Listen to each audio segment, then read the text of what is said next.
10년 전 그분이 샀던 집은 당시 주변에서 손가락질을 받았습니다.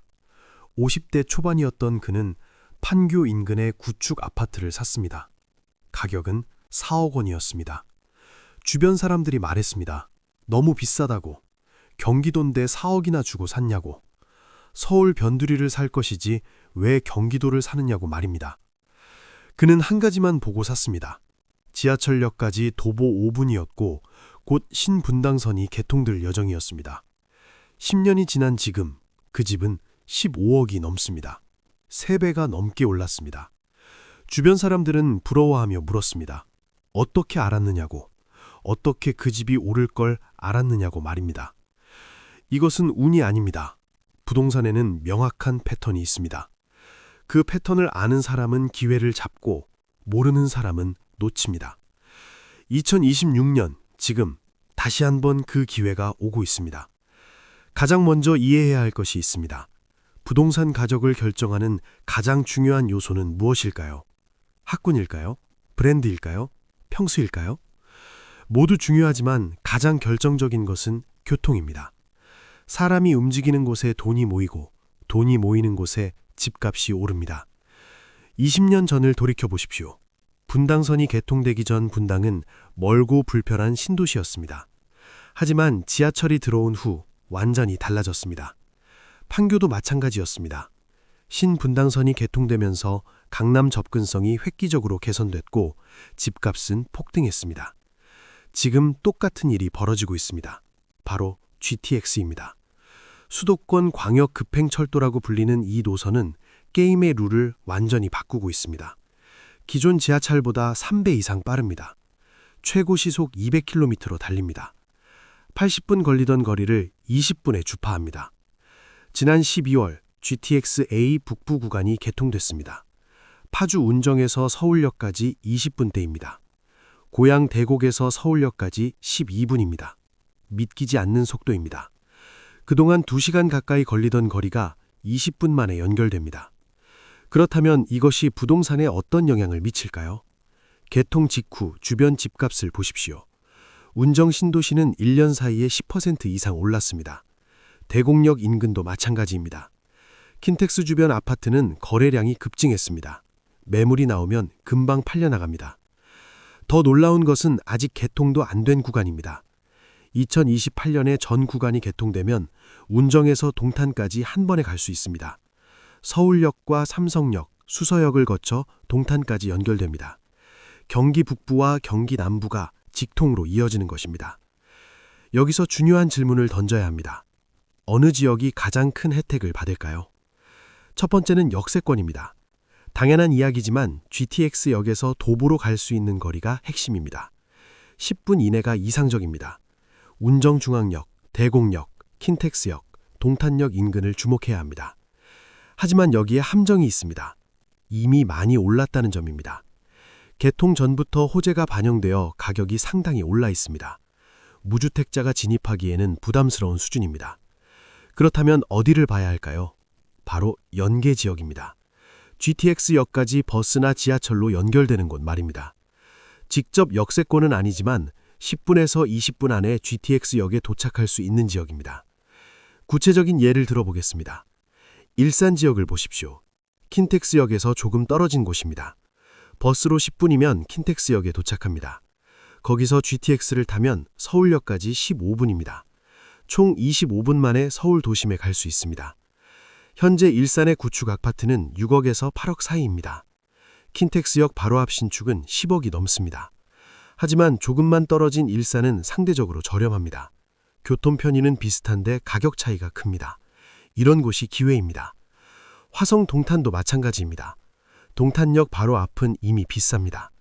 하지만 동탄 이진도시 외곽은 상대적으로 저렴합니다. 버스로 동탄역까지 연결되는 지역을 찾아보십시오.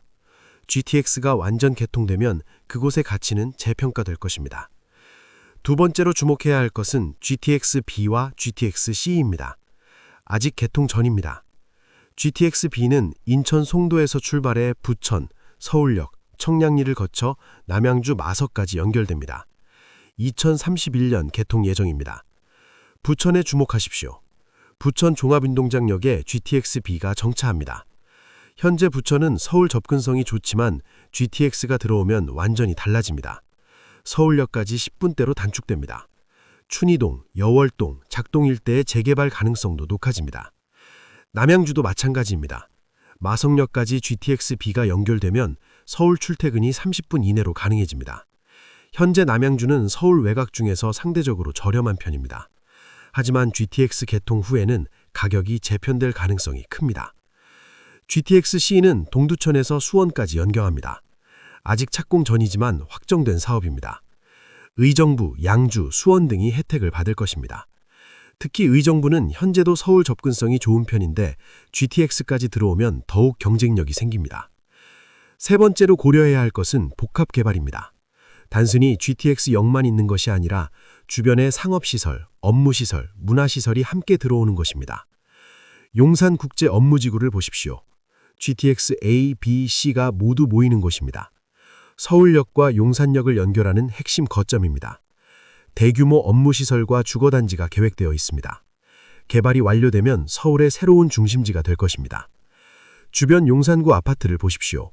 이미 상당히 올랐지만 아직 개발이 완료되지 않았습니다. 완공 후의 가치는 지금보다 훨씬 높을 것입니다. 하지만 여기서 반드시 주의해야 할 점이 있습니다. 모든 GTX 역세권이 똑같이 오르지는 않습니다. 실패하는 곳도 있습니다. 어떤 곳이 위험할까요? 첫째, 배후 수요가 없는 곳입니다. 아무리 GTX가 들어와도 주변에 사람이 살지 않으면 소용없습니다. 인구가 감소하는 지역, 일자리가 없는 지역은 피해야 합니다. 둘째, 공급 과잉 지역입니다. GTX 호재를 기대하고 아파트를 마구 짓는 곳이 있습니다. 하지만 수요보다 공급이 많으면 가격은 오히려 떨어질 수 있습니다. 입주 물량을 반드시 확인해야 합니다. 셋째, 접근성이 나쁜 곳입니다. GTX역이 있어도 그 역까지 가는 것이 불편하면 의미가 없습니다. 연계 교통편을 꼼꼼히 살펴봐야 합니다. 그렇다면 실제로 어떻게 선택해야 할까요? 체크리스트를 드리겠습니다. 하나, GTX역까지 도보 10분 또는 버스 20분 이내인가? 둘, 주변에 학교, 병원, 상가 등 생활 인프라가 갖추어져 있는가? 셋, 향후 5년 내 대규모 입주 물량이 없는가? 넷, 현재 가격이 주변 시세 대비 합리적인가? 다섯, 실거주할 수 있는 곳인가? 5가지 중 4가지 이상이 예스라면 진지하게 고려해 볼 만합니다. 마지막으로 가장 중요한 조언을 드리겠습니다. 절대 무리하지 마십시오. 아무리 좋은 입지라도 감당할 수 없는 빚을 지면 안 됩니다. 대출 상환 능력을 냉정하게 따져보십시오. 월 소득의 40%를 넘는 대출은 위험합니다. 또한 투기 목적으로 접근하지 마십시오. 단기 차익을 노리는 것은 위험합니다. 최소 5년 이상 실거주할 각오로 선택해야 합니다. 그래야 시장 변동에 흔들리지 않습니다. 부동산은 타이밍입니다. 너무 일찍 사면 기다리는 시간이 길고 너무 늦게 사면 이미 많이 올라 있습니다. 지금 딱 중간 지점입니다. GTX 일부는 개통됐지만 아직 완전 개통 전입니다. 효과가 나타나기 시작했지만 아직 정점은 아닙니다. 10년 전 판교를 샀던 그 사람처럼 지금 현명한 선택을 하는 사람이 10년 후 웃을 것입니다. 하지만 그 선택은 신중해야 합니다. 냉철한 분석과 철저한 준비가 필요합니다. 여러분은 어떤 선택을 하실 겁니까? 기회를 잡을 준비가 되어 있습니까? 이 영상이 여러분의 현명한 결정에 작은 도움이 되었기를 바랍니다. 구독과 좋아요 부탁드립니다. 여러분의 성공적인 내 집 마련을 응원합니다. 감사합니다.